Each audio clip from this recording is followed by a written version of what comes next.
I'm pleased to share that in the academic year 21-22, JGBS has successfully completed a staggering 527 industry guest lectures as part of our undergraduate and postgraduate courses, namely the BBA Honours, the 5-year integrated BBA and MBA, and the 2-year MBA program. Our guest speakers came from some of the top organizations in India and abroad, including McKinsey, BCG, Goldman Sachs, Arthur D. Little, KPMG, Deloitte, Tata Motors, Unilever, Amazon, ICICI Bank, General Electric, PwC, Twitter, Mahindra, TCS, Accenture, BBC, Cognizant, and Flipkart.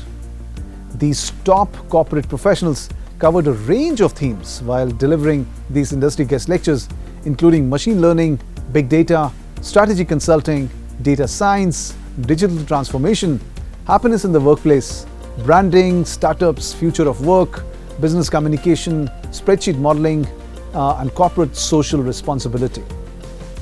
At Jindal Global Business School, our goal has always been to give our students life-changing experiences through an education that is cutting edge, interdisciplinary, and based on values.